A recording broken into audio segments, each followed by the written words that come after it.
Today's video is all about cropping headshots and was inspired by a comment I received from one of my viewers in which he said, and I quote, "I never understood the head cut that you use on all pictures.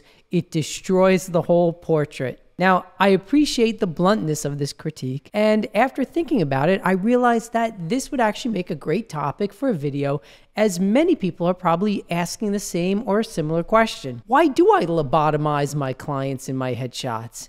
And why do I cram them into the corner of the frame? So today, you're gonna find out why I do all of this and why I think that you should too. So where did I learn this style of cropping from anyway? Well, the basic reason I crop my headshots this way is because I learned the method from my mentor, headshot master Peter Hurley. Anyone who's followed my videos knows that I am a proud associate member in Peter's Headshot Crew, which is a global organization that trains headshot photographers and helps them grow their businesses. Now, I learned everything I know about headshots from Peter, and I thought it would be a good idea to reach out to him to ask him why he started cropping his headshots this way. And here's what he told me. Peter said, quote, "Open any magazine and you'll see a bunch of cropped heads.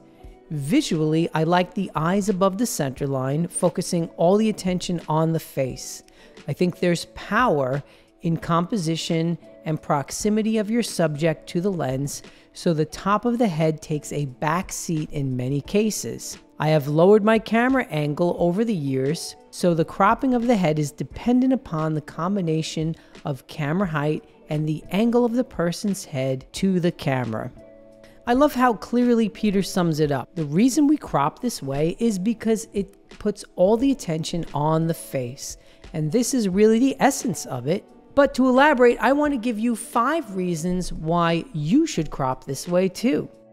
Number 1, it removes all distractions and it demands the viewer's attention. Cropping close helps to remove distractions and forces the viewer to focus on the face, in particular, the facial expression. To be sure, expression is the most important part of a great headshot and what ultimately serves to draw in the viewer. By cropping out the top of the head and just below the shoulders, the viewer is forced to engage with the subject's face and not so much with their clothing or their hairstyle.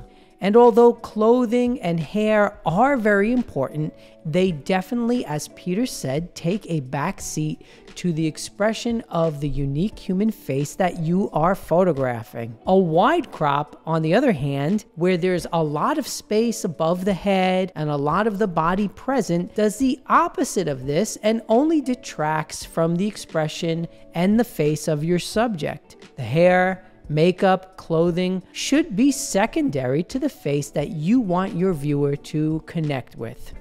Number 2, a cropped head combined with a shoulder crop is even stronger and gives the image a sense of movement.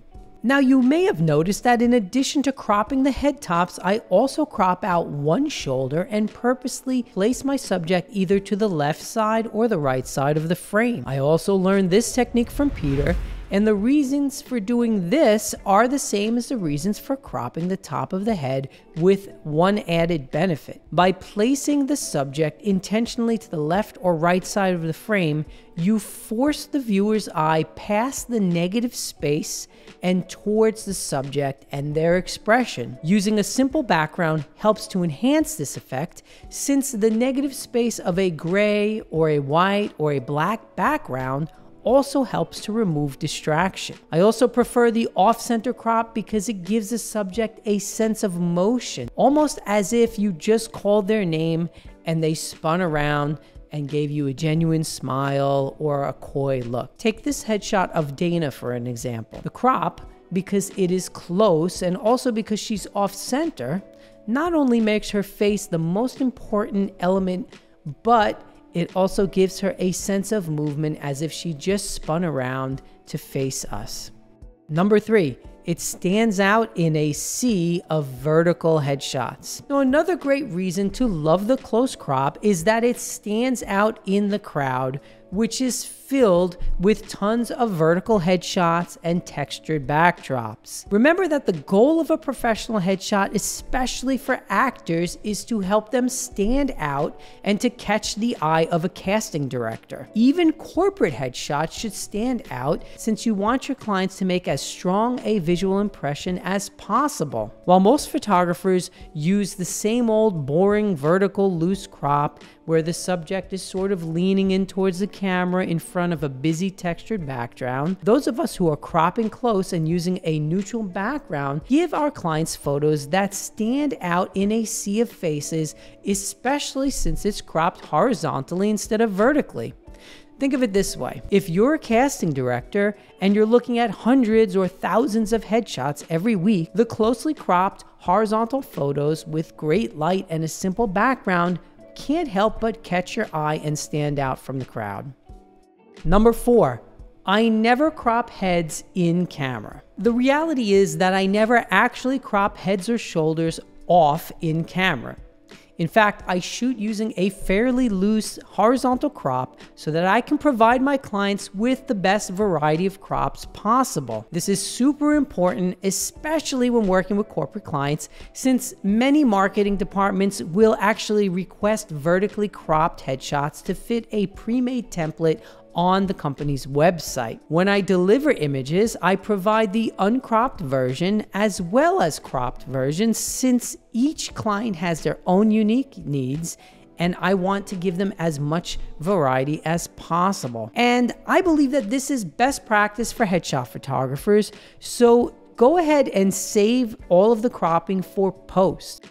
Number 5, not every headshot should be cropped this way. Now, although the majority of my headshots are cropped according to what I've learned from Peter Hurley, the fact is that I don't crop everyone's heads, and many times I'll leave the entire head intact if I feel it makes for the strongest composition. Often when I do this, it's with a head-on headshot where the subject's head and shoulders are squared towards the camera. Take this photo of Regina, an actor, for instance.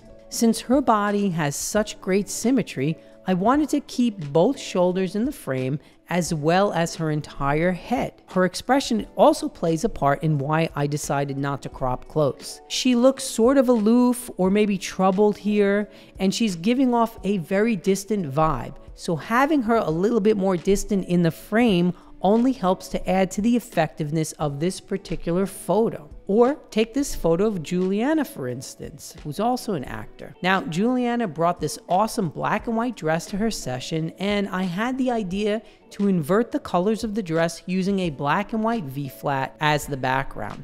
Now, in this photo, I did crop just a touch off the top of her head, also to create symmetry in the photo. And you can see that my eye plays a large part in how I decide to crop, because there are no hard and fast rules. So what about portraits? Well, remember that the cropping guidelines I presented here are primarily used for head and shoulders headshots and not really for portraits. Although there are times that I like to crop a portrait closely, I usually leave the entire head in the frame. Take for instance this image of Chris, a model. Although my crop is touching the top of his hair, his entire head remains intact. Plus, you can see here that every now and then I will actually hold my camera in the vertical position for a portrait, but most of the times I'm gonna stick with shooting horizontally. Alright, well, I hope that this video has not only cleared up why I crop the way I do, but has also given you reasons why you should do the same in your headshots. In my mind, there is no stronger way to crop a headshot than cropping close, snipping off the top of the head and one shoulder, and framing it horizontally. Finally, remember that I don't consider these as rules I need to religiously follow, but really as guidelines that work well for the majority of headshots.